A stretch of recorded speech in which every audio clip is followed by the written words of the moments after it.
Good morning. It's Mimi on the Move. That's the channel. I am her. I am Mimi, and I'm also Lori. And today's talk is going to be about the after effects of betrayal. Have you ever felt betrayed by somebody that you didn't think would ever betray you? Yeah, it's not a good feeling, is it? No. So anyways, that's today. I have no notes today. This is just, I'm winging it, so there might be a little bit of editing going on here. If I start rambling, I'm going to nix the rambling and try to keep it to the point. So recently, there was a big change in my life, and it came about because of a feeling of betrayal. And for those of you that don't know, I have been giving fitness classes to a group in a community for the past 9 years. And over that 9 years, I believe that I've brought them decent programs. Every now and then over the years, I've surprised them with little gifts. And I try to bring some humor, knowledge, and my experience as an instructor, a leader. I've tried to bring all of that to them. People come, people go. That's just part of life. Sometimes people are interested in becoming healthy and fit in the way that I give it, and some find it in other areas. As long as they find it, that's what's always been important to me. So here we go. So there's been a number of people in these classes that have been around for a while, and there's been moments over the 9 years where it has come back to me, different things they may have said, maybe behind my back, that sort of thing. And I toss it aside and go, that's not why I'm there. I'm not there to be liked, although it is a bonus in life when somebody likes you. But that's not my purpose there, is to be liked. My purpose there is to provide a service, a quality service. So I don't expect to be liked, but I also don't expect to be publicly betrayed. And that's exactly what happened last week. And I think I did a little video on that. I'm not sure. I did a private video I sent out to the people in the class after this betrayal. But it's really funny because, well, it's not funny at all. I say that, but I don't mean it. What I mean to say is I find it not just interesting, but sadly interesting that the person doing the betrayal is supported by so many. I said a heartfelt goodbye video to approximately 20 people. Sorry, I had to go for a minute. Somebody was at my door and I had to answer it. And in hindsight, I realized that the next bit of video you're going to see is on a different angle. It's on the vertical. I don't know how that happened. But anyways, I'm not going to redo it. I'll just let you watch it the way it is. Thank you. I'm back. So anyways, of those approximately 20 emails I sent my heartfelt goodbye to, I did receive an equally nice farewell from 4 of those people. The other 15, 16 people, not a peep, not a peep. So that pretty much says it all, doesn't it? And it's interesting because the woman that initiated my departure was very public about her betrayal of me. And I was also told that her partner excused her from any accountability for the betrayal by telling her, it's okay, you're just a messenger. You're not the gatekeeper. What the heck does that mean? Other than, it's okay, dear, you go ahead and hurt who you need to hurt because I've got your back. And I can honestly say, I'm envious that somebody would have her back, knowing full well that she's betraying and hurting another human being. And what's another thing is, the people that didn't respond back to me, that's public support of her betrayal and hurt of me. And it's always interesting how people of like minds support a person no matter what they do. That's probably called friendship. So she has a great many friends who support her betrayal of me. And that's okay, because they have each other. Isn't that nice? They have each other. You know, I remember she used to say how she couldn't stand, right? Can't stand her daughter-in-law. And she used to say all these evil things about her daughter-in-law. And I was kind of going, why are you saying this in public? Like, why are you talking about your daughter-in-law this way? You may not like her, but why would you betray your son by slagging his wife to all these people that you go and do exercise classes with all the time? Why would you do that to your son? I've asked myself that question over and over again, but it's not my life, it's hers, so whatever. But yeah, betrayal and hurt, right? It's a tough one in life, especially when you get older.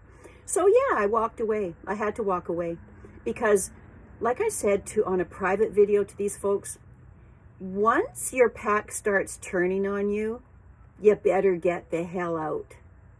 Because when there's one, there's going to be more like-minded people. Then there'll be two.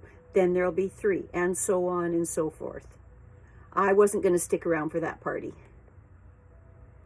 And that's pretty much all I really wanted to say today was, if you've ever been betrayed and hurt by somebody that you honestly didn't think would do that to you, think again.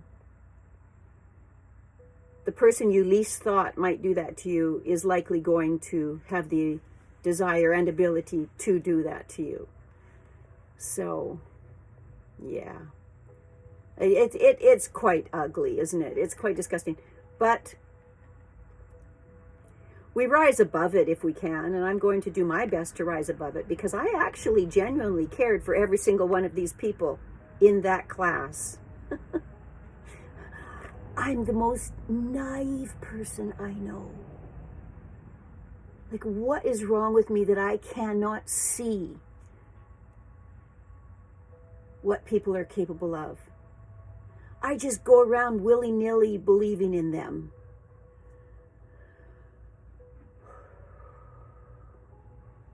Part of me wants to say, oh, I'm such a loser.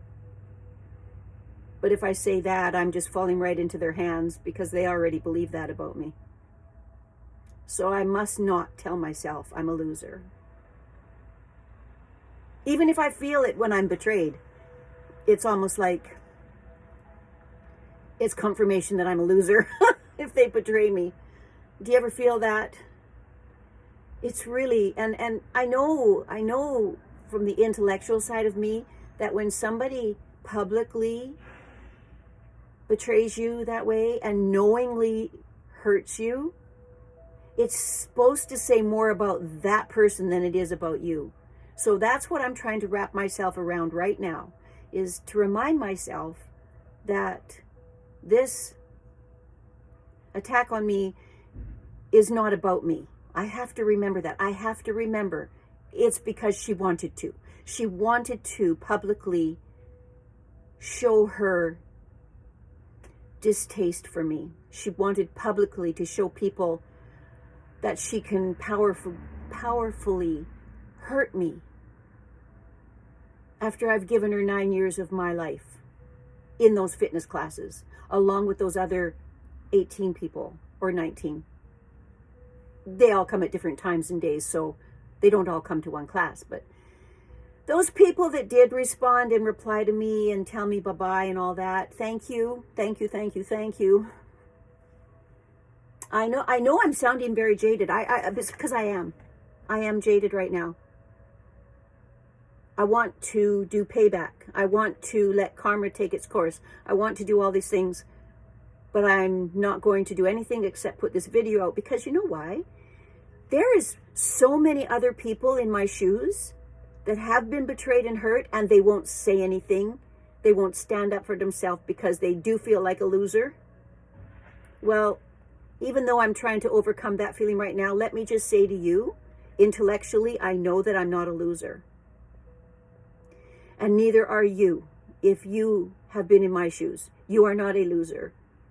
The losers are the people that do the betrayal. The losers are the people that support the betrayal. Intellectually, I know that.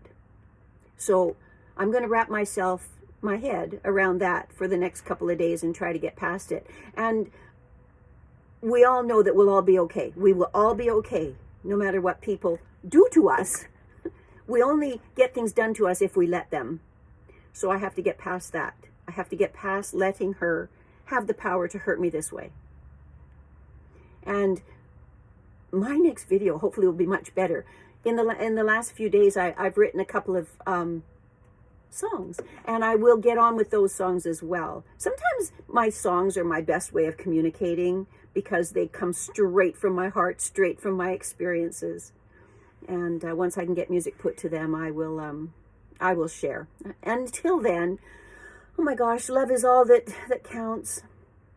You know what? Before I go, I'm going to tell you a little story about love. When my mother was alive, there was a time when she had emergency surgery because she had a twisted bowel, or twisted bowels, or however that works. Anyways, so there we were in the hospital emergency for 17 hours before they could give her surgery. Why did it take so long to get surgery? Because she was on warfarin. And warfarin is a blood thinner, for those of you that aren't familiar with it. And you can't have surgery if you're on warfarin because you won't clot and you might like bleed to death. And so they had to bring her plasma from another hospital and thaw it. Well, apparently this plasma has to be thawed naturally. They can't like throw it in a microwave and thaw it because it damages it. So it took many, many hours to thaw this plasma. Well, my mother couldn't take painkillers, and the pain she was having from that twisted bowel situation, like she was well into her late 70s when this happened. The pain she was having was so intense, and she couldn't take painkillers. The hospital couldn't give her any painkillers. But what they did do, apparently, hospitals have on their in their medicine cabinet or whatever, they have LSD. Well, they started giving her LSD to change her brain chemistry so that she wouldn't feel the pain that she was in, because she couldn't take painkilling medicine there.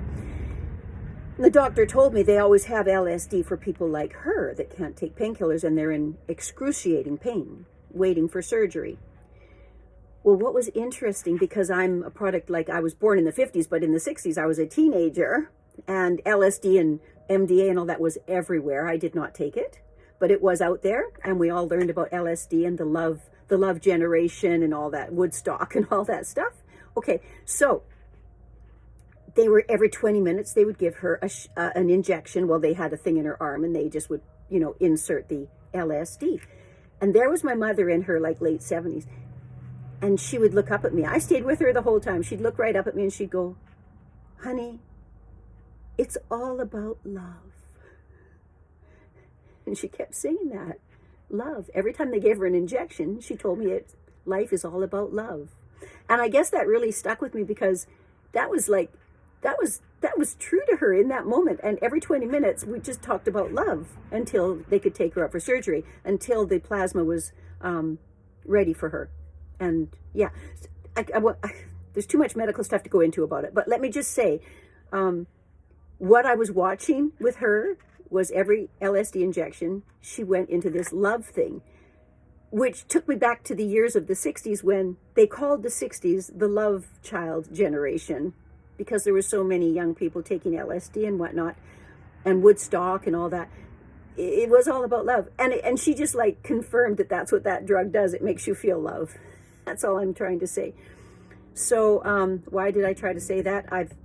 well, I've lost my thought process on that love thing. But I do like to end my videos extending my love and hoping that you extend your love and hoping that you will receive love.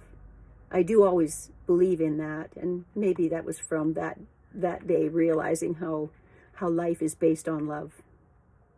Anyways, until next time, people, thank you for stopping by and letting me vent.